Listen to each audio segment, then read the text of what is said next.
Helmet terbaru daripada RCB sempena 30 tahun anniversary. Tunggu apa lagi?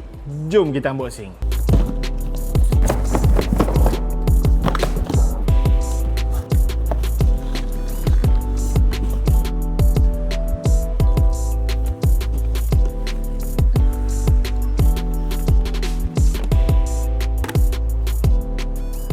Apa yang best tentang ARC sekarang, dia datang dengan shell yang lebih besar. Aku ada sebiji ARC size SL tapi bila aku pakai tak masuk. Untuk yang ni, size yang ni SL 62. Jom kita try sarung tengok.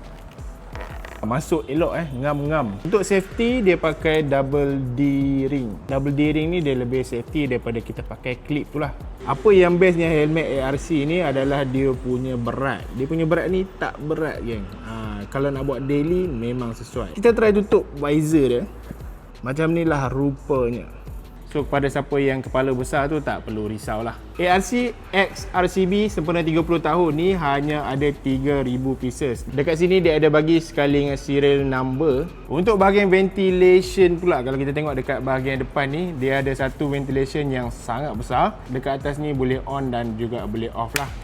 Dekat bahagian belakang dia ada dua exhaust ventilation. Dekat bahagian belakang agak besar juga, pun boleh on dan juga boleh off.